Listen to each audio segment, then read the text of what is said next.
इस कार्यक्रम के पुण्यार्जक हैं स्वर्गीय श्री सवाईलाल जैन जी की 22वीं पुण्य स्मृति में श्रीमती चिंतामणि सवाईलाल एवं समस्त जैन परिवार, कन्नौज, मुंबई।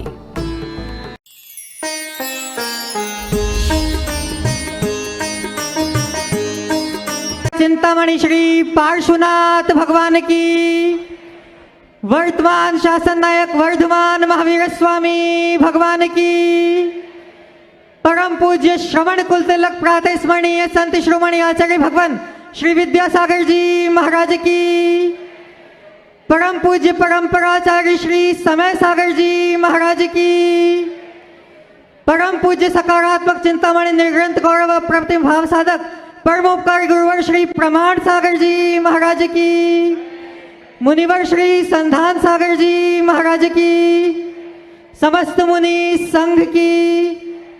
शंका समाधान के आज के इस सत्र में आप सभी का हार्दिक अभिनंदन। हम सबको प्राप्त हो परम पूज्य गुरुदेव का संबोधन। उससे पूर्व करते हैं गुरुदेव का पद वंदन, लेकर इन भावों का आलंबन। सब जग को जानना चाहा, खुद से ही अनजान था, भव भव में बस इसी तरह तक मैं पाल रहा अज्ञान था। आज आपका दर्शन पाकर उगा ज्ञान का सूर्य महान, आज आपका दर्शन पाकर उगा ज्ञान का सूर्य महान। जिस प्रकाश में हौले हौले होने लगी आत्म पहचान, अतः गुरुमय तव चरणों में करता बारंबार प्रणाम। तव पद का अनुयायी बनकर पाऊं शाश्वत केवल धाम, तव पद का अनुयायी बनकर पाऊं शाश्वत केवल धाम। सभी लोग हाथ जोड़ेंगे, मस्तक झुकाएंगे और मेरे साथ बोलेंगे, हे गुरुदेव नमोस्तु नमोस्तु नमोस्तु। बंधु, आज का यह सत्र प्रारंभ हो उसके लिए हम चलते हैं परम पूज्य मुनिवर श्री संधान सागर जी महाराज के चरणों में और निवेदन करते हैं कि हे महाराज श्री, आपके माध्यम से यह सत्र प्राप्त करे गति, ताकि हम सभी हो सके निशंक मति। नमोस्तु महाराज। पंच कल्याण प्रतिष्ठा महामहोत्सव में आज यह प्रथम दिन गर्भ कल्याण का पूर्वार्ध। इस वेदिका पर गुरु चरणों में नमोस्तु करते हुए आज का ये शंका समाधान का सत्रापन प्रारंभ करते हैं। प्रथम प्रश्न के लिए मैं बुला रहा हूं आदि जैन, रांची।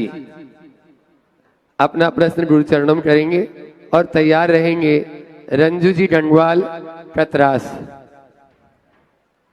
जिनका नाम बोला अपने स्थान पर खड़े हो जाएं ताकि माइक वहां तक पहुंच जाए। आदि जैन अपना प्रश्न करें। नहीं। हाँ, रंजू जी गंगवाल, कतरास गुरु चरणों में अपना प्रश्न कर रहे हैं और तैयार रहेंगे Shreyansh Jain, branch manager, MSTC।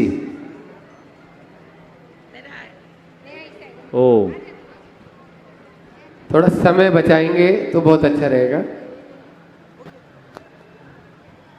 बोलिए। नमोस्तु नमोस्तु नमोस्तु। महाराज श्री, महाराज श्री, हमारे जीवन में रंगों का कोई महत्व है क्या? आजकल नया देख रहे हैं सीजन, सोमवार से रविवार तक रोज अलग अलग कलर पहनना, उससे मन और भाव में कुछ फर्क पड़ता है क्या? देखिए, रंग के ऊपर काफ़ी काम हुआ है। रंगों का हमारे मस्तिष्क पर और हमारी भावनाओं पर प्रभाव पड़ता है। रंग के आधार पर चिकित्सा भी विकसित हुई है, कलर थेरेपी के नाम से जाना जाता है। इसलिए हमें रंगों के विषय में गंभीरता से विचार रखना चाहिए और इसके बारे में काफ़ी विस्तृत बातें हैं, जो सब बातें भी यहाँ कहने का अवकाश नहीं है। लेकिन एक ही बात कहूँगा, व्यक्ति को अगर अपने जीवन को शांत बना के रखना है तो भड़कीले रंग के वस्त्र अधिक से बचना चाहिए। अलग अलग रंग के अलग अलग रूप भी बताए, जैसे सफ़ेद रंग सात्विकता का द्योतक है, लाल रंग ऊर्जा और स्फूर्ति का प्रतीक है, पीला रंग क्रोध का शमन करता है, नीला रंग शांति और आनंद देता है, काला रंग हमारी रोग प्रतिरोधक क्षमता को विकसित करता है। इस पर काफ़ी काम हुआ है, तो उसको उस संदर्भ में समझना चाहिए। Shri Ashish Jain, branch manager, MSTC। गुरु चरणों में अपना प्रश्न कर रहे हैं और तैयार रहेंगे सीए जेपी शर्मा जी, रांची। गुरुवर के चरणों में अनंत बार नमोस्तु नमोस्तु नमोस्तु। क्षुल्लक जी के चरणों में इक्षामि इक्षामि इक्षामि। गुरुवर, मेरा प्रश्न है कि अक्सर हम देखते हैं कि लौकिक परिप्रेक्ष्य में भी और धार्मिक परिप्रेक्ष्य में भी अगर हमारा लक्ष्य बड़ा है और हमें काफ़ी समय तक मेहनत करनी रहती है तो धीरे धीरे हमारा उत्साह कम होने लगता है, तो हम लक्ष्य की प्राप्ति से भटक जाते हैं। तो दोनों परिप्रेक्ष्य में हम लक्ष्य प्राप्ति तक उत्साह बनाकर रखें, इसके लिए हमें क्या करना चाहिए मुनिवर? देखो, कोई बड़ा लक्ष्य हो ना तो उसे पाने के लिए प्रयास भी बड़ा करना पड़ता है, लेकिन पूरी कंसिस्टेंसी उसमें बना पाना बहुत कठिन होता है। तो इसका बड़ा एक सहज उपाय वह यह है कि आप अपने एक बड़े लक्ष्य को कई छोटे लक्ष्यों में बांट दो। समझ गए? जैसे उदाहरण के लिए आपको बताता हूँ, श्री सम्मेद शिखर पर्वत राज की वंदना करने का लक्ष्य लेकर आप निकले। आपके सामने 27 किलोमीटर की पूरी वंदना है, तो मन घबराता, अरे अभी तो बहुत दूर है, अभी तो बहुत दूर है। आप चाहते हैं कि आपका उत्साह बना रहे, तो क्या करो, उसे कई टुकड़ों में बांटो। चलो, पहले मैं गंधर नाले तक जाऊंगा, गंधर नाला पहुंच गया, आप शीतल नाला आ जाए, शीतल नाला पहुंच गया, आप चोपड़ा कुंड हो जाए, चोपड़ा कुंड हो गया, अब गंधर टोक हो जाए, गंधर टोक हो गया, अब मुनि सुब्रत, मुनि सुब्रत से चंद्रप्रभ है, चंद्रप्रभ से आदिनाथ, आदिनाथ से जल मंदिर, जल मंदिर से वापस गंधर टोक। और अब क्या है, इस पार्श्वनाथ बाजू में है, और फिर क्या हो गया, अजितनाथ और पार्श्वनाथ। कहाँ पहुंच जाओगे पता ही नहीं चलेगा, लगेगा क्या। जब मनुष्य किसी क्षेत्र में आगे बढ़ता है और उसे थोड़ी भी कामयाबी मिलती है तो मन में हार्दिक प्रसन्नता की अनुभूति होती है। तो बहुत बड़ा लक्ष्य है, वो एक साथ पूरा नहीं होने वाला, उसे छोटे लक्ष्यों में बांटे, परिणाम पक्के तौर पर अच्छा निकलेगा। सीए जेपी शर्मा जी, रांची, गुरु चरणों में अपना प्रश्न कर रहे हैं। आप लोग जोरदार तालियों से आगंतुक अतिथि का स्वागत अभिनंदन करेंगे। तालियां जोर से बजाओ, आज क्या उपवास है क्या? गुरु चरणों में वे अपना प्रश्न कर रहे हैं और उसके बाद में तैयार रहेंगे गुरु चरणों एडवोकेट एक मिनट, एडवोकेट चंचल जी टोंडिया, लीडर एडवाइजर गुणाईतन। गुरु चरणों में नमस्तु नमस्तु नमस्तु महाराज जी। मेरा जो सवाल है वो थोड़ा व्यक्तिगत है, लेकिन आज तक मैंने किसी से पूछा नहीं, पहली बार पूछ रहा हूँ आपसे। जैसे भगवान और मानवता में मेरा अटूट विश्वास है, लेकिन एक अंधविश्वास जैसी चीज मेरे साथ होती है कि अगर कोई भी कार्य जो मुझे लगता है कि ये 100% हो जाएगा, मतलब लगता है अब हो गया, तो वो बिल्कुल नहीं होता। और अगर कोई कार्य लगता है कि बिल्कुल नहीं होगा, असंभव है, वो 100% हो जाता है। और केवल कार्य नहीं, जैसे किसी भी चीज के बारे में, दूसरों के बारे में सोचूंगा कि नहीं ये ऐसा हो जाएगा, तो 100% नहीं होगा। तो अब मन में ये कभी कभी लगता है कि क्या मैं निगेटिव सोचूं ताकि वो कार्य हो जाए, मतलब ये कार्य नहीं होगा ये सोचूं तो ये अंधविश्वास होता है। तो ये उलझन है। और अगर ये सोचूं कि कार्य नहीं होगा तो फिर पॉजिटिव एनर्जी नहीं आएगी, तो ये भी लगेगा कि भाई मैंने मन से काम ही नहीं किया। आज आप क्या सोच के आए थे कि मुझे शंका समाधान में अवसर नहीं मिलेगा? आप तो यही सोच के आए होंगे कि आज नहीं, जब महाराज जी जब निकल रहा था तब तक पता नहीं था कि अवसर मिलेगा। हाँ। और अचानक से मेरी आर्टिकल जो मेरे ऑफिस में है वो बोली मुझे जाना है जल्दी। हाँ। तब मेरे ध्यान में आया, अरे अमित ने फोन किया था कि जाना है, तब अचानक से ये हो गया। तो ये उम्मीद लेके आए थे ना कि आज मिलेगा। हाँ मुझे तो अपनी अवधारणा को बदल दो। हाँ। कि जो सोचते हैं उससे उल्टा नहीं होता, जो सोचते हैं वो सीधा भी हो जाता जी, है। अब एक काम करो आप, जी ये मन में धारणा बन गई कि जो मैं सोचता हूँ उससे उल्टा होता है।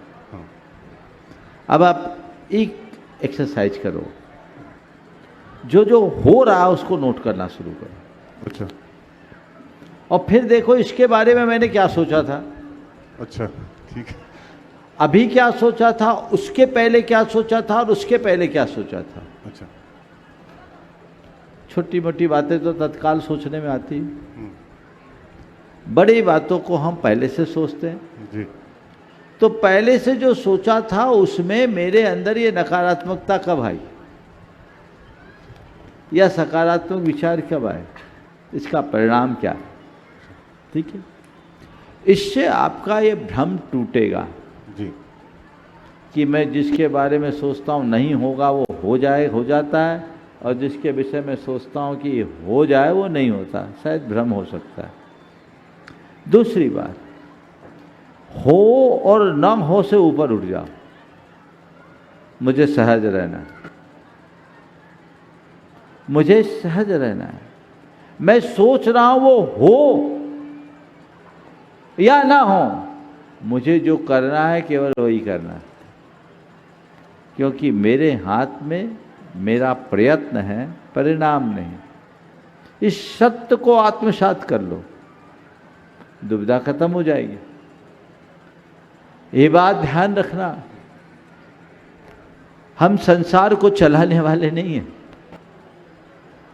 संसार अपनी व्यवस्थाओं से चलता है, हम तो उसका एक छोटा सा अंग और अंश है, निमित्त मात्र है। तो जो हो रहा है उसे होने दीजिए, और अगर हुआ है तो भी आनंदित रहिए, और नहीं हुआ है तो भी मजा लीजिए, घबराइए नहीं।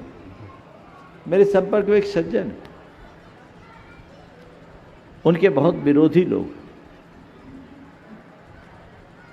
अब विरोधी लोग हैं तो निश्चित रूप से जब कोई आदमी का बहुत अच्छे पोटेंशियल वाले व्यक्ति, डायनामिक पर्सनालिटी, लेकिन उनका विरोधी, तो किसी ने कहा महाराज ये कोई भी काम करते हैं उसे अंजाम तक पहुंचाते हैं, लेकिन इनके विरोधी इनको नहीं छोड़ते। उन्होंने जो बात कही वो ध्यान देने योग्य। बोले महाराज मैं अपने विरोधियों का आभारी हूँ, क्योंकि उनके कारण मुझे दुगनी शक्ति से काम करने की प्रेरणा मिलती है।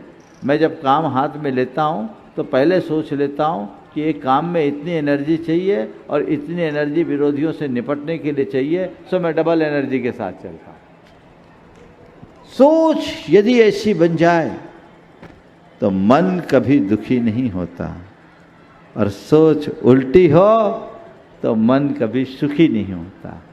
आप संतुलन लाइए, जीवन आगे बढ़े।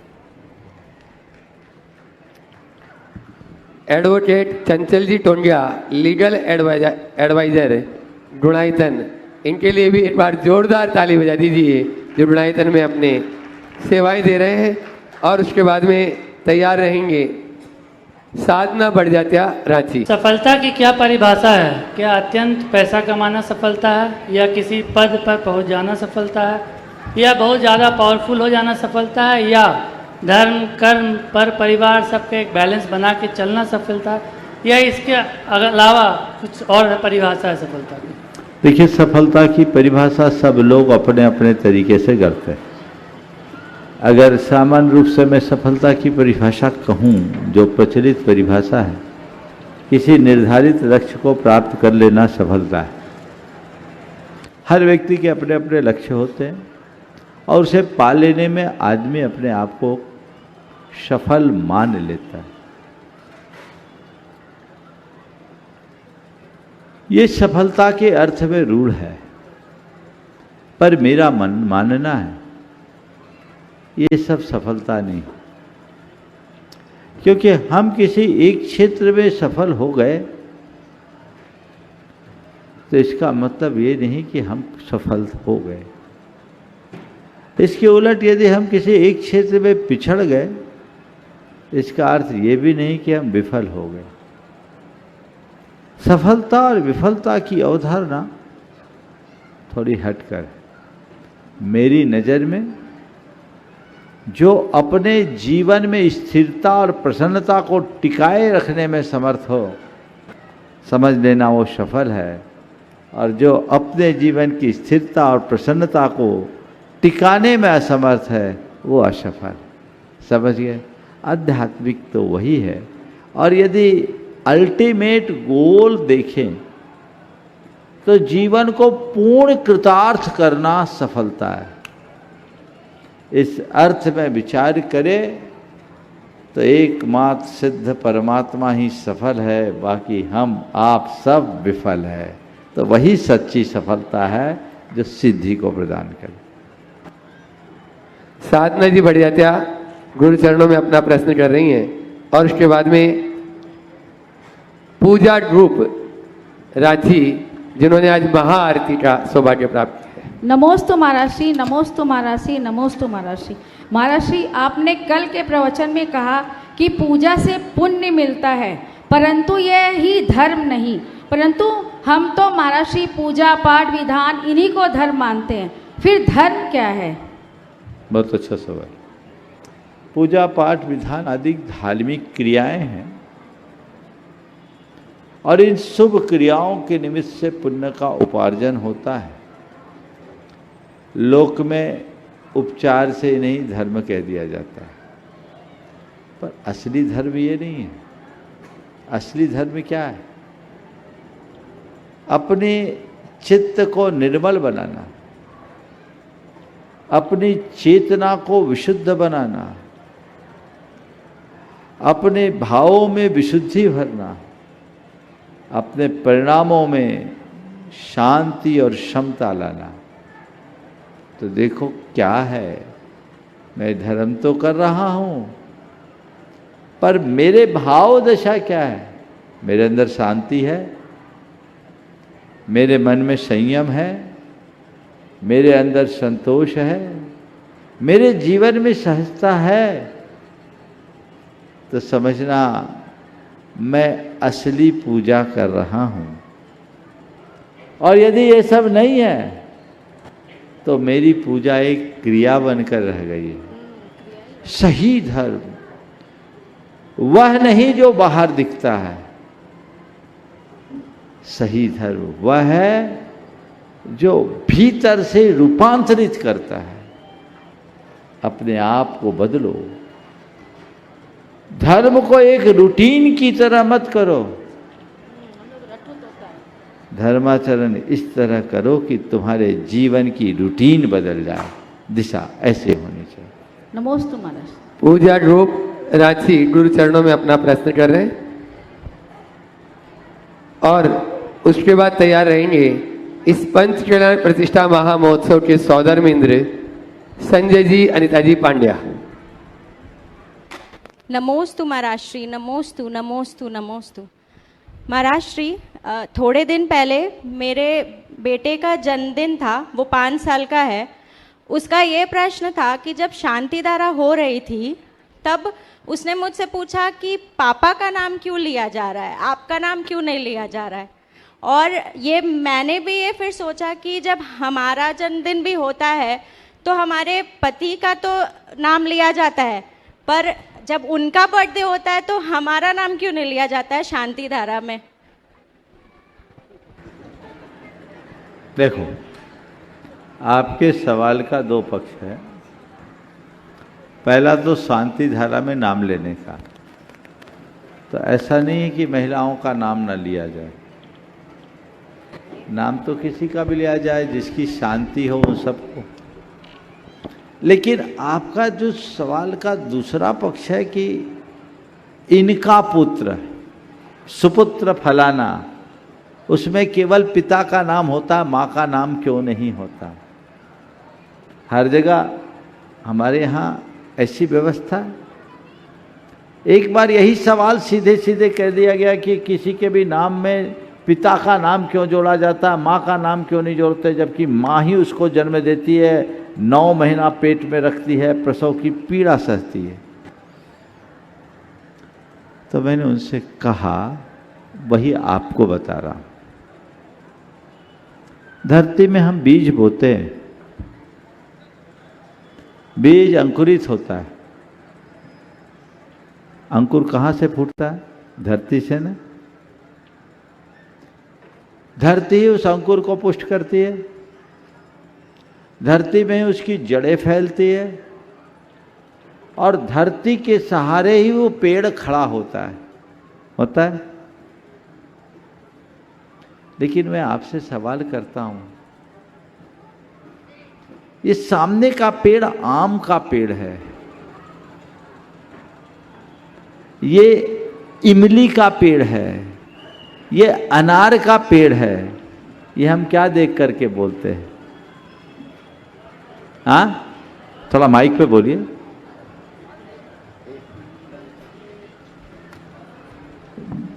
हाँ, एक माइक एक्स्ट्रा रखा करो। हाँ, फल को देखकर। फल को देखकर ना, तो क्या हुआ? पेड़ को नाम किसने दिया? धरती ने कि उसके बीज ने? उसके बीज ने। समझ गए? माँ धरती की तरह है, पिता बीज की तरह है, इसलिए संतान फल है तो उसकी पहचान बीज से होती है। इसमें क्या संकोच? आम का पेड़ है, धरती कभी ये नहीं कहती है मेरा बेटा है। कोई बात नहीं, खड़ा तो मुझ पर है ना। धरती को बहुत प्रसन्नता होती है जब उस पर कोई पेड़ उगता है। माँ को भी तब हार्दिक प्रसन्नता होती है जब उसकी संतान खिलती है। समझ गए? इसलिए कोई संकोच मत कीजिए, ये एक व्यवस्था है। नमोस्तु महाराष्ट्री, नमोस्तु। आज अपने बीच में विपुल नारायण सिंह जी यहाँ पर उपस्थित हैं, जनसंपर्क अधिकारी। वहां तक माइक पहुंचे और आप लोग जोरदार ताली से उनका भी स्वागत अभिनंदन कर दें। वे अपना प्रश्न गुरु चरणों में कर रहे हैं और उसके बाद में तैयार रहेंगे जय जिनेन्द्र महाराज रांची, परिणा जैन रांची। हाँ बोले। सर्वप्रथम मैं जिला प्रशासन रांची की ओर से आपका हार्दिक अभिनंदन करता हूं। और मेरा प्रश्न महाराज जी है कि हमारे जीवन में जो भी घटनाएं होने वाली है वो पहले से तय है या वो हमारे कर्मों पे निर्भर करती है? भाग्य और कर्म में किसे प्राथमिकता देनी चाहिए महाराज जी? आप जैसे युवा को देख करके तो मैं यही कहना चाहूँगा, क्या होना है इसका मुझे कोई पता नहीं। क्या होना है इसका मुझे कोई पता नहीं, पर क्या करना है इसका मुझे पता रहना चाहिए। समझ गए?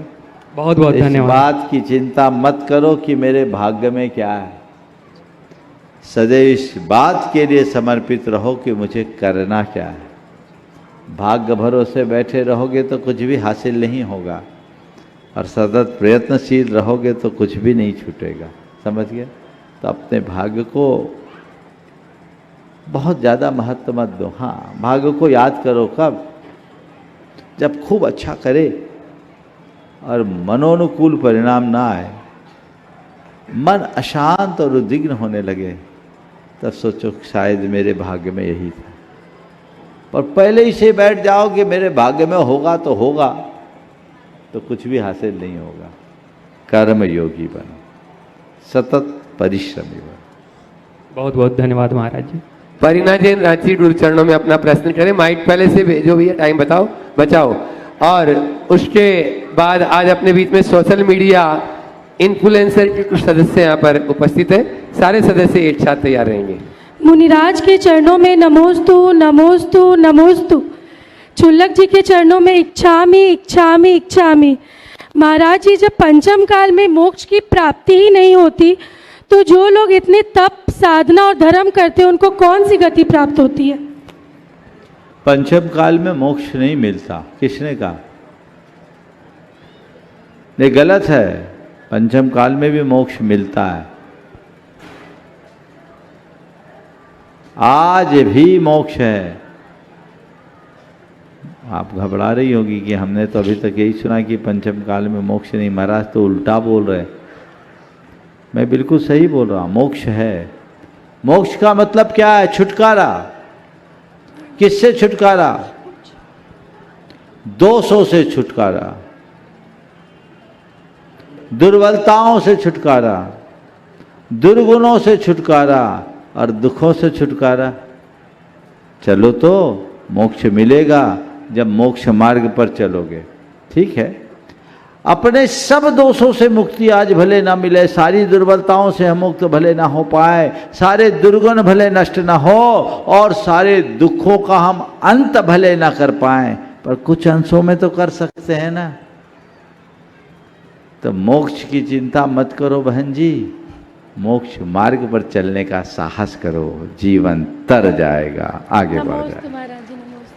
अपने बीच में सोशल मीडिया इन्फ्लुएंसर से नारायणी जायसवाल, मुस्कान जायसवाल, नैना विश्वकर्मा, यानिका, अन्नत आर्यन और उनकी पूरी टीम यहाँ पर उपस्थित है, जो धर्म की प्रभावना में अपना सहयोग दे रहे हैं। एक बार जोरदार ताली से इन सभी का स्वागत अभिनंदन करते हुए अपना प्रश्न गुरु चरणों में करें और उसके बाद में तैयार रहेंगे इस पंचकला प्रतिष्ठा महामहोत्सव में जिन्हें भरत बाहुबली बनने का सौभाग्य प्राप्त किया हुआ है, श्री अनंत जी देवेश जी काला। नमस्ते गुरुदेव, मेरा नाम नारायणी है। हम सबका एक सवाल है कि हम सब सोशल मीडिया और डिजिटल चीज़ों में हैं, तो इस चीज़ में आपका क्या संदेश हमारे लिए हो सकता है? देखिए, ये तो तकनीक का युग है और पूरी दुनिया ही सोशल मीडिया में लगी हुई है, लेकिन मेरा सबसे केवल इतना ही कहना है, तकनीक को अपनाओ पर तत्व को याद रखो। तकनीक के साथ यदि तत्व जुड़ा है तो तकनीक हमारा भला करेगा। हर तत्व को हमने भुला दिया तो ये तकनीक हमें कहीं कभी नहीं छोड़ेगा। तो हम किसी भी चीज़ के एडिक्ट ना हो, जितना आवश्यक है अपेक्षित है उतना उपयोग करें और हर एक कार्य के करने से पूर्व उसके औचित्य का विचार करना चाहिए। औचित्य मतलब ये मेरे लिए कितना उपयोगी है, इसकी कितनी आवश्यकता है। जब तक हम इसका विचार नहीं करते तब तक हमारे जीवन की दिशा संतुलित नहीं होती। तो हमें इन सब बातों को ध्यान में रख करके चलना चाहिए, नहीं तो लोग आजकल केवल मीडिया में हैं। लोगों के साथ आप अपने कनेक्शन तो बढ़ा रहे हैं लेकिन खुद से डिस्कनेक्ट हो रहे हैं। हम खुद से नाता जोड़े, पहले हम जाने कि हम हैं कौन। मैं तुम जैसे युवाओं से यही कहना चाहूँगा, सब कुछ करो पर पहले अपने आप को पहचानो। मैं कौन हूँ, मेरा क्या है, और जीवन की वास्तविक शांति किससे मिलने वाली है। जब ये दृष्टिकोण अंतरंग में विकसित होता है तब जीवन की दिशा बदलती है।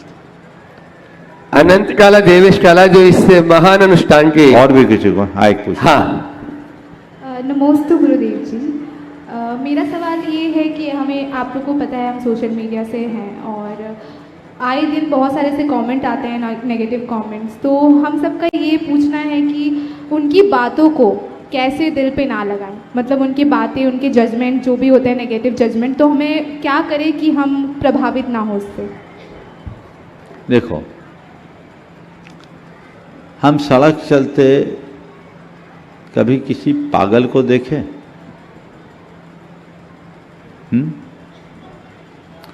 कई पागल ऐसे होते हैं जो बड़े ऊल जलूल बोलते हैं, अपशब्द बोलते हैं, गालियां देते हैं। हो सकता है कभी आपको भी दिया हो। क्या करते हैं उस समय? बोलिए। अगर कोई पागल आपको सड़क चलते पागल गाली दे तो आप क्या करते हैं? माइक दीजिए ना। शांत रहते हैं। क्यों? क्योंकि वो पागल है, उससे बहस करके फायदा नहीं। बात समझ में आ गई? तो जो आपके साथ मिसबिहेव कर रहा है वो क्या समझदार है? समझ लो वो भी पागल है, इग्नोर कर दो। दूसरी बात, माने अगर कोई व्यक्ति हमारे साथ कुछ गलत कर रहा है, हम उसे नज़रअंदाज करें उसके स्वभाव को मानकर। दूसरा, आपका कोई क्लाइंट होता है, अगर आपसे कुछ अशोभन बात बोल देता है, आप क्या रिएक्ट करते हैं? क्लाइंट से लड़ते हैं, उलझते हैं, क्यों? ये हमारा क्लाइंट है, इसको हम खुश नहीं रखेंगे तो हमारा काम ही खत्म हो जाएगा। विवेक है, आपने अपने अंदर संतुलन बनाया हुआ। आपका बॉस यदि आपको कुछ बोल दे तो आप क्या रिएक्ट करते हैं? क्यों रिस्पेक्ट करते हैं। क्यों रिस्पेक्ट कर रहे हैं? वो मेरा बॉस है। तो बस मेरा कहने का आशय यही है कि अपने विवेक को सामने रखोगे तो सारी नकारात्मक प्रतिक्रियाएं खत्म हो जाएगी। समझ गए? मुझे क्या करना है और क्या नहीं करना, देखो, चीज़ों को नज़रअंदाज कर लो। समझ गए? चीज़ें हैं, लोग मेरे विरुद्ध कुछ ना बोले, ऐसा किसी के हाथ में नहीं है। भगवान को भी गालियां देने वाले लोग हैं, लेकिन कोई कुछ भी क्यों ना बोले, मैं उससे प्रभावित ना हूं, मेरा मन ना डोले, ये तो हम कर सकते हैं ना। तो बस वो क्षमता अपने अंदर विकसित कीजिए। दृष्टिकोण के बदलने से चीजें बदल जाती। अनंत देवेश जी काला, भरत बाहुबली और साथ में ही उनके पिता श्री प्रदीप जी काला, गुणायतन के जन संपर्क प्रमुख, वे अपना प्रश्न गुरु चरणों में कर रहे हैं। एक ही प्रश्न करेंगे, समय कम है, और तैयार रहेंगे गुणायतन के शिरोमणि संरक्षक अपने बीच में दुर्गापुर से अनिल जी। नमोस्तु गुरुदेव, नमोस्तु गुरुदेव, नमोस्तु गुरुदेव। गुरुदेव, जब से ये पात्रों का चयन हुआ है, हर दूसरा बंदा जो मिलता है वो यही बोलता है, अब तो भरत बाहुबली का युद्ध देखने में बड़ा मजा आएगा, अब तुम लोगों को लड़ाई करते हुए देख के बड़ा मजा आने वाला है। गुरुदेव, ये जो भरत बाहुबली का युद्ध है, क्या ये दो भाइयों का युद्ध है या हमारे मन की ये व्यथा है?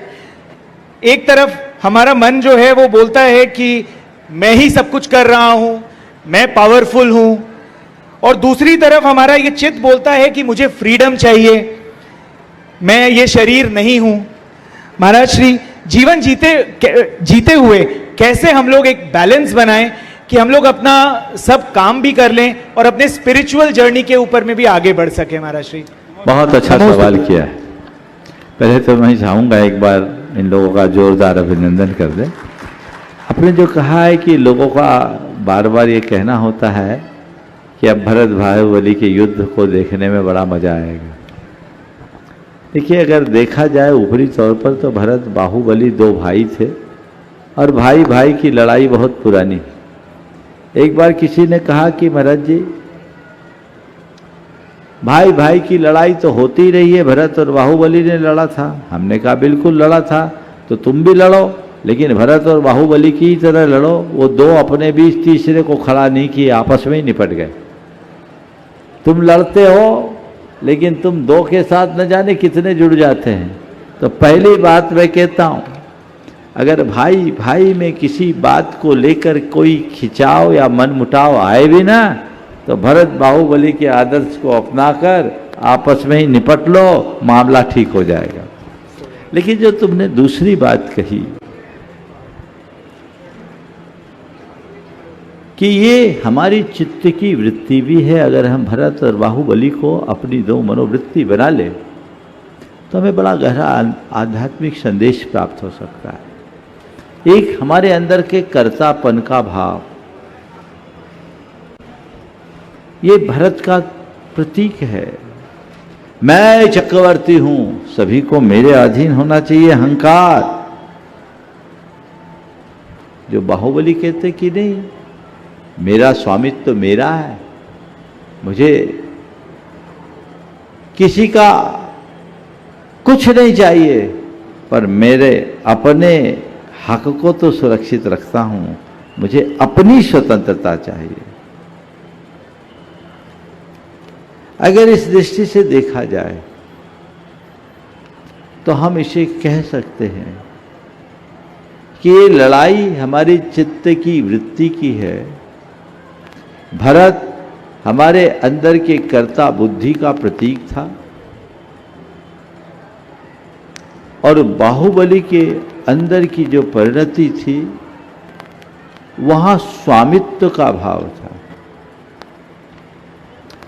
कर्तृत्व और स्वामित्व जब तक सामने खड़े होंगे द्वंद्व रहेगा।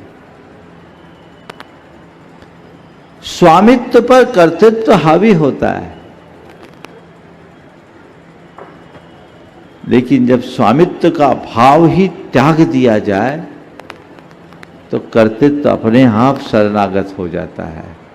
बाहुबली ने जब ये सोचा कि ये धरती किसी की नहीं है, उनने सर्व परित्याग करके दीक्षा ले ली। लेकिन दीक्षित होने के उपरांत भी उनके मन में एक विकल्प था कि अभी भी मैं भरत की भूमि पे हूं, अभी भी अंश मात्र भाव बचा था। वो रुकावट जब वो खत्म हुआ, उन्हें केवल ज्ञान हो गया, जीवन परिपूर्ण हो गया। हम अपने जीवन को उसी के साथ जोड़े, कर्तापन और स्वामित्व के भाव से मुक्त। नमोस्तु नमोस्तु गुरुदेव। अनिल जी दुर्गापुर शिरोमणि संरक्षक गुणायतन और तैयार रहेंगे आदि पाटनी कोलकाता। दोस्तों, अतीत और वर्तमान कभी एक जैसे नहीं रह पाते। अगर वर्तमान अतीत से बेहतर है तो तसल्ली मिलती है, पर अतीत इसके विपरीत होता है तो मन में सामाजिक और धार्मिक कार्यों में भी विचलित रहता है। कृपया विचलित मन को एकत्रित करने के लिए मार्गदर्शन कीजिए। देखिए, अतीत से वर्तमान बेहतर है तो अच्छा लगता है, लेकिन वर्तमान अगर अतीत से बुरा हो तो मन को तसल्ली नहीं मिलती। मैं आप सबसे ये कहना चाहूँगा, इससे बचने का एक ही उपाय है, अतीत को भूलो। पास्ट है पास्ट, वो तो बीत गया, भोगा हुआ यथार्थ है, उसका विकल्प नहीं करो। जो चला गया उसे याद करने से कोई लाभ नहीं, उसे दोहराया नहीं जा सकता। बीत गया सो बीत गया, मेरे पास करने में तो वर्तमान ही है ना। बीते हुए अतीत से अनुभव लो, लेकिन उनकी स्मृतियों में उलझ करके कुछ भी हासिल नहीं होगा। मेरा अतीत अच्छा था, वर्तमान बुरा है, ठीक है, अच्छा था तो था, अभी तो मेरे लिए करने को जो है वो वर्तमान ही है। वर्तमान में के क्षण में जीने का अभ्यास करेंगे तो हमारे जीवन का पथ प्रशस्त होगा। धार्मिक उसमें तो मन नहीं लगता ना। मन को लगाइए, कर्म के सिद्धांत पर विचार कीजिए। आदि पाटनी कोलकाता अपनी मां के साथ में, और उसके बाद में तैयार रहेंगे इस महान अनुष्ठान के महायज्ञ नायक अमित राकेश जी रारा, गुणायतन ट्रस्टी। नमोस्तु महाराज जी। मेरी मम्मी कहती है कि सच्चा सुख मोक्ष प्राप्त होने पर मिलता है, पर मोक्ष चाहकर अगर मैं ना तो कुछ सोच सकता हूँ ना तो हिल सकता हूँ, तो उसमें सुख कैसे मिलता है? बहुत अच्छा। देखो, हम लोग, तुम जो बोलते हो हमें सुख मिलता है ना? किसमें सुख मिलता है अभी तुम्हें? टीवी देखकर, फुटबॉल देखकर। हाँ बिल्कुल, हंसने की बात नहीं, सही बोल रहा है। टीवी देखने में सुख मिलता, और फुटबॉल मैच खेलने में, देखने में, खाने में, पीने में, घूमने में मोक्ष सुख मिलता है ना। लेकिन ये बताओ, टीवी चल रही हो और तुम्हारे कानों से कुछ सुनाई ना पड़े, सुख मिलेगा? नहीं। टीवी चल रही हो, तुम्हारी आंखों से कुछ दिखे नहीं, सुख मिलेगा? नहीं। मुंह में रसगुल्ला हो पर जीभ में टेस्ट ना हो तो कोई सुख मिलेगा? नहीं। तुम्हारे सेंस ऑर्गन्स काम न करे तो तुम्हें कोई सुख मिलेगा? एकदम भी नहीं। तो सुख चीजों में है कि तुम्हारे सेंसेशन में है? मेरे सेंसेशन में। अब हमारा जो सेंसेशन है, तो असली सुख क्या है? कौन दे रहा है सुख का संवेदन? कौन कर रहा है? हमारे सेंसेशन है, हमारा मन है, ये हमारा ज्ञान है। सुख हमें ज्ञान से मिलता है। किससे मिलता है? ज्ञान से। लेकिन हमारा जो ज्ञान है ना, वो बड़ा विचित्र है, वो मन से प्रेरित है। जो चीज़ें हमें खुशी देती है वही तकलीफ दे देती है। टीवी तुम देख रहे हो और एक प्रोग्राम कोई बार बार रिपीट करे तो खुशी मिलेगी क्या? नहीं। फुटबॉल खेलने में तुम्हें मजा आता है, दिन भर को मैं फुटबॉल खेलने कह दिया जाए तो खुशी मिलेगी क्या? एकदम भी नहीं। हाँ? नहीं। नहीं ना। कपड़ा अच्छे से अच्छा कपड़ा पहनो, मन में खुशी होती है। और तुम्हारी मम्मी कहे बेटा तुम इससे बहुत खुश हो, इसी कपड़े को पहनना जब तक ना फटे, खुशी मिलेगी क्या? नहीं। हाँ, अगर दूसरे दिन वही कपड़ा पहनने को दे दिया जाए तो तुम्हें तकलीफ होगी कि नहीं? हाँ। तो जिससे तुम्हें खुशी मिली उसी में दुख मिला ना। बस ये संसार का सुख ऐसा ही है, जो आज सुख दे रहा है अगले पल दुख दे देता है। सिद्ध परमात्मा मन से ऊपर हो जाते हैं, वहाँ जो होता है स्टेबल होता है, क्योंकि उनका सुख सीधे आत्मा से होता है, चीजों से नहीं। समझ में आ गया? महायज्ञ अमित राकेश जी रारा अपना प्रश्न करेंगे और आपके ज्वलंत प्रश्नों का इसी तरह से शीतल समाधान बराबर मिलता रहेगा। लेकिन पहले बीच में बुलाऊंगा इस अनुष्ठान के प्रतिष्ठाचार्य बाल ब्रह्मचारी अशोक भैया जी, अभय भैया जी, तैयार रहें। हेलो गुरुवर, नमोस्तु नमोस्तु नमोस्तु। गुरुवर, सामाजिक परिवेश में बहुत सारे सोशल और धार्मिक संस्थाएं हैं जो बहुत अच्छा काम करती हैं, बट इसमें होता क्या है ना कि जो लोग अच्छे भावना से भी काम कर रहे हैं वो भी विचलित हो जाते हैं जब ऐसे व्यक्ति, बाहरी व्यक्ति जो ना तन मन धन से कहीं पे भी संस्था में नहीं है, लेकिन रेगुलर क्रिटिसाइज करते हैं व्हाट्सएप पे या मिलते हैं या जैसे भी है, क्योंकि उनको जानकारी नहीं है। तो गुरुवर, आप इसको कैसे देखते हैं और हमें इसे कैसे डील करना चाहिए? गाड़ी चलाते हो? बोलो। चलाते हो ना? हाँ हाँ हाँ। कभी देखा कि गाड़ी चली हो और पीछे धुआं ना उड़ा हो? धुआं निकलता है गुरु। निकलेगा ना? हाँ। गाड़ी जितनी रफ्तार से चलेगी धुआं उतना उड़ेगा। तो भैया दिमाग क्यों लगाते हो? गाड़ी चलेगा तो धुआं तो उड़ेगा ही उड़ेगा। अपना ध्यान गाड़ी चलाने पे रखो, पीछे के धुएं पर क्यों ध्यान लगाते हो? उड़ने दो, उनका काम है। समझ गए? बस इतना ध्यान रखो कि वो धुआं तुम्हारे गाड़ी के भीतर न घुस जाए। आप लोग कांच चढ़ा के रखते हो ना, बस ये बचाओ। ये सब तो पाठ है, और कोई ऐसा कार्य करता नहीं जिसकी आलोचना ना हो, और आलोचना नहीं हुई यानी तुमने भी सही काम किया नहीं। इसलिए किसी की आलोचना से प्रभावित नहीं होना चाहिए। गुरुदेव ने एक बहुत सुंदर हाइकू लिखा, आलोचन से लोचन खुलते सो स्वागत है। आलोचन से लोचन खुलते, आंखें खुलती, इसे स्वागत है। कोई मेरी बुराई न करे, कोई मेरे क्रिटिसाइज न करे, कोई मेरी कमियां न निकाले, तो मैं अपने आप को जांचूंगा कैसे, परखूंगा कैसे? इसलिए उनको उनका काम करने दो, उनको धन्यवाद दो कि बढ़िया है, वो हमें अवेयर रख रहे हैं, उनका आभार मानो। बस एक बात ध्यान रखो, गाड़ी की गति और गाड़ी पर नियंत्रण दोनों को व्यवस्थित रखो। कहीं ऐसा ना, अरे बढ़िया मेरे पास तो बढ़िया, क्या कौन सी गाड़ी है आज के समय में? BMW है, मर्सिडीज है, जो भी है। अब मर्सिडीज कार है, मेरी गाड़ी है, मैं दौड़ाऊं। भैया ड्राइव तो तुम्हें ठीक ढंग से करना होगा। कितनी भी अच्छी गाड़ी है, ड्राइविंग अगर गलत है तो मामला गड़बड़ हो जाएगा। इसलिए मेरा काम और मेरी कुशलता सही तरीके से गाड़ी चलाने में है, बाकी पीछे वाले जो कर रहे हैं वो उनका काम है, करने दो, उधर ध्यान ही मत दो, तब सफल होगी। दोनों भैया जी अपनी बात करें उससे पहले मोहित जी जैन, DGM NTPC नई दिल्ली अपने बीच में यहाँ पर उपस्थित हैं। एक बार जोरदार तालियों से उनका स्वागत कर दें। Mohit ji Jain, DGM NTPC deputy. पूज्य गुरुदेव के चरणों में सादर नमोस्तु। गुरुदेव, मेरा प्रश्न ये है कि आजकल के मेरे बच्चों का प्रश्न है कि हम लोग बहुत आरती में, पूजा इत्यादि में, जैसे शांतिनाथ भगवान की आरती में आता है तरह पर धारी तुम ही मुरारी ब्रह्मा शिव शंकर, तो बच्चे कहते हैं कि ये ब्रह्मा शिव शंकर, आप कहते हो कि हमें दिगंबर मुद्रा को नमन करना है, जबकि हमारे पूजा में, ग्रंथों में शिव शंकर ब्रह्मा जी सबका वर्णन आता है। तो हम क्यों ना इनको हाथ तो जोड़ ही सकते हैं ना मंदिरों के आगे। आप क्या कहना चाह रहे हैं फिर से? जी अच्छा रिपीट।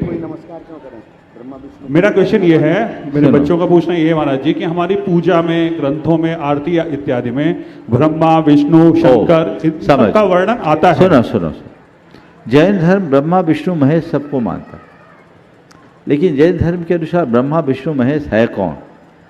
इसे पहचानो। ब्रह्मा कौन है? जैन दर्शन ऐसे ब्रह्मा को नहीं मानता जो संसार का विधाता है।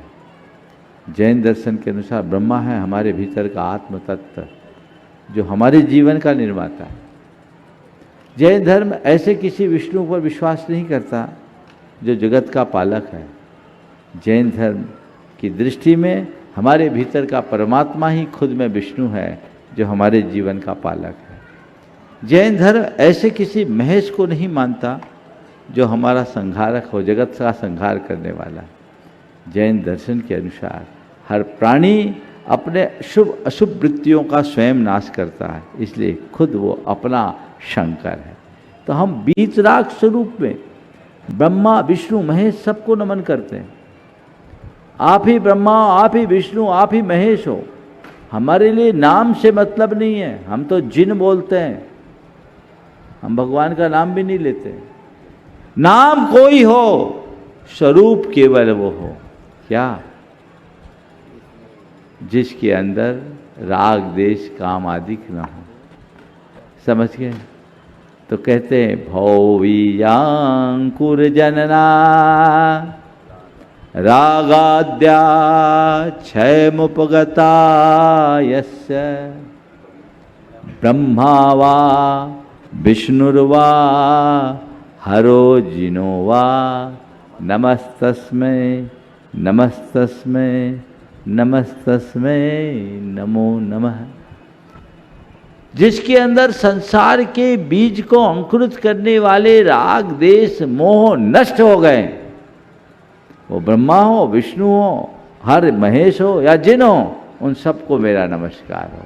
हम उस स्वरूप को नमस्कार करते हैं, इसलिए कोई संकोच की बात नहीं। नमोस्तु भगवान। दोनों भैया जी। हाँ हाँ, आइएगा बंधु। हम सबसे पहले आज हमारे वत्स यहाँ पर उपस्थित हैं विजय जी जैन के पुत्र मयंक जी Jain. Vijay ji Jain supreme court advocate नई दिल्ली से हैं। मयंक जी जैन आज वे श्री सेवायतन न्यास से ट्रस्टी के रूप में जुड़े हुए हैं, तो एक बार जोरदार करतल ध्वनि से हम उनका सम्मान करें। और बंधुओं, जैसे कि आप सभी के लिए मालूम है, आने वाले समय में एक बहुत बड़ा सौभाग्य आप सभी लोगों के लिए मिलने जा रहा है और लगातार 2 दिनों से उस सौभाग्य की घोषणा आपके बीच की जा रही है। पूज्यवर मुनिश्री प्रमाण सागर जी महाराज जी के पावन कर कमलों से पहली बार भव्य जैनेश्वरी दीक्षा संपन्न होने जा रही है। 18 अप्रैल शनिवार प्रातः 10 बजे से गुणायतन परिसर सम्मेद शिखर में यह महामहोत्सव आप सभी लोगों के लिए देखने का सुअवसर मिलेगा। देश और दुनिया से अनेक लोग आ रहे हैं और हम सब जानते हैं सम्मेद शिखर तीर्थराज एक ऐसा स्थल है जहां से भारत के हर शहर से कनेक्टिविटी है। आप चाहे दिल्ली हो, चाहे मुंबई हो, चाहे कोलकाता हो, चाहे जबलपुर हो, कहीं से भी हो, हर शहर हर नगर से कनेक्टिविटी है। हाँ, ये अवश्य हो सकता है कि समय पर आपके लिए टिकट आदि के, लेकिन आपका कोई भी ऐसा आवश्यक कार्य होता है जो 1, 2, 3 दिन के अंदर भी फाइनल हुआ हो, पारिवारिक कार्यक्रम हो, शादी विवाह के समारोह हो या अन्य कोई भी आयोजन हो, और आप परिवार की गरिमामय उपस्थिति में सम्मिलित होने के लिए एन केन प्रकारेण अपनी व्यवस्थाएं बनाते हैं, तो मैं एक बार पुनः आप सबसे कहना चाहता हूं कि ये पहला सौभाग्य है जब सम्मेद शिखर तीर्थराज की पावन धराधाम पर आचार्य भगवान गुरुवर श्री विद्यासागर जी महाराज के किन्हीं महान शिष्य के द्वारा पहली बार दिगंबरी दीक्षा प्रदान की जा रही है। आप उन क्षणों के साक्षी बनिएगा। और खासकर से सम्मेद शिखर तीर्थराज के आसपास जो लोग रहते हैं, 200-250 किलोमीटर भी, ये सब रांची आसपास के हजारीबाग, कोटा, ये सब उसी के आसपास आते हैं। आप लोगों के लिए टिकट का कोई भी बहाना नहीं है, आपके पास वाहन है। और प्रहता भी हमने कहा था कि इससे अच्छा गुरु दक्षिणा का कोई अवसर आपके हाथों में नहीं है। पूज्य महाराज श्री रांची पंचकल्याणक के लिए भोपाल से लगातार चल करके आए हुए हैं। आगे 6 तारीख के बाद सम्मेद शिखर तीर्थराज के लिए जाएंगे, तो संपूर्ण बिहार, झारखंड और आसपास रहने वाले आप लोगों के हाथों में गुरु दक्षिणा के लिए अवसर है। 18 तारीख को प्रातः काल की मंगलमयी बेला में आप वहां पर पहुंचे और आपने अपने पहुंचने की और किस प्रकार से जानकारी देना है तो एक बार अभय भैया बतला देंगे।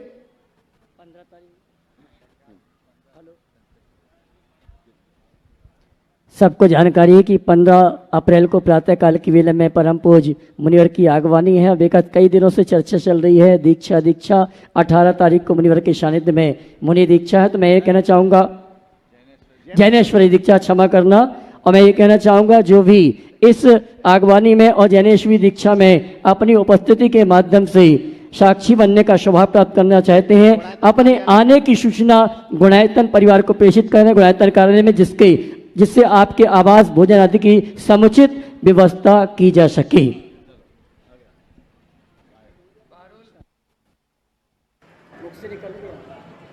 पारुल अखिल डंडवाल, अरुण जी डंडवाल, प्रवक्ता गुणायतन, तैयार। हाँ, पारुल अखिल जी के पास माइक भेजे। समय कम है, थोड़ा शीघ्रता करेंगे। वे अपना प्रश्न गुरु चरणों में करें और उसके बाद में तैयार रहेंगे अवनी जैन गोदा। नमोस्तु भगवान। महाराज श्री, मेरा सवाल जो है उससे पहले मेरा एक एक्सपीरियंस मैं शेयर करना चाहूँगी। अभी मुझे 2 महीने पहले बेटी हुई है, तो जब मेरा ये प्रेगनेंसी का फर्स्ट ट्राइमेस्टर निकला तो उसके बाद मुझे पापा ने आपसे आशीर्वाद दिलवाया था। तब आपने मुझे कहा था कि अपना स्वास्थ्य का तो ध्यान रखना ही रखना, लेकिन उसके साथ साथ अपने भावों का सबसे ज़्यादा ध्यान रखना, और कहा था कि भावना योग से ज़रूर जुड़े रहना। तो महाराज श्री, उस समय के बाद से मैंने पूरा ध्यान रखा कि अपना पौष्टिक आहार लूँ, वॉक करूँ, योगा करूँ, लेकिन पूरी जर्नी में जो सबसे ज़्यादा मुझे पॉजिटिव रखा है वो भावना योग से हुआ। मैं दिन में 2 बार भावना योग सुना करती थी, और मैं एक साथ में कमांड और दिया करती थी कि मुझे नॉर्मल डिलीवरी हो और नॉर्मल डिलीवरी हो भावना योग के साथ साथ, जो कि मुझे हुई। तो महाराज श्री, मुझे ये जानना है कि जर्नी है मेरी जो प्रेगनेंसी और डिलीवरी की थी वो तो भावना योग के हेल्प से मेरा बहुत अच्छे से हो गया। आगे मेरी बेटी और मेरे लिए मुझे भावना योग से कैसे हेल्प मिलेगी, मुझे क्या कमांड देना चाहिए कि यही पॉजिटिविटी मुझे लाइफ टाइम रहे? मैं तो कहूँगा भावना योग को अब अपने बच्चे को लोरी की तरह सुनाओ। सुबह उठकर 5 मिनट का और सोने के समय 5 मिनट का। भावना योग में निरंतरता करोगे ना तो बच्चा टाइम पर सोएगा, टाइम पर उठेगा और तुम्हें बिल्कुल भी परेशान नहीं करेगा। बहुतों का अनुभव है। जो संस्कार गर्भ में पड़ते हैं वे जन्म के बाद भी जीवंत रहते हैं, इसलिए उसका लाभ लेना चाहिए। संस्कार पड़ेंगे, गहरे होंगे, निश्चित रूप से वो उनके जीवन के मंगल का कारण बने। चलिए, विकास जी पाटनी गुरु चरणों में अपना प्रश्न कर रहे हैं और तैयार रहेंगे अर्जित जैन, सागर, मध्य प्रदेश।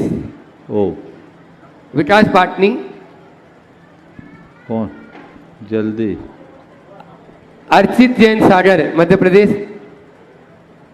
ओ पहले से माइक भेजिए। गुरुवर के चरणों में बारंबार नमोस्तु। गुरुजी, आपने कल कहा था कि अगर हमारे घर के पास में मंदिर है फिर भी हमारा मंदिर जाने का मन नहीं हो रहा है या हम प्रतिदिन मंदिर नहीं जा रहे हैं तो हमारा भगवान से प्रेम नहीं है, तो हम अपना भगवान से प्रेम कैसे बढ़ाएं? पहले भगवान को दिल में बिठा दो, प्रेम अपने आप होगा। समझ गए? तुम्हारे भगवान तुम्हारे हृदय में है कि श्रद्धा हो तो प्रेम होता है। भगवान को अपने हृदय में बसाओ। एक परिवार आया, उनके साथ उनका बेटा था। परिवार के लोगों ने कहा, महाराज जी इसको कहे मंदिर आए, ये मंदिर नहीं आता। सुनो ध्यान से। परिवार ने कहा कि इसे कहें ये मंदिर आए, मंदिर नहीं आता। मैंने उसकी तरफ देखा तो उसने कहा, महाराज भगवान तो मेरे दिल में है, मंदिर जाने की क्या जरूरत?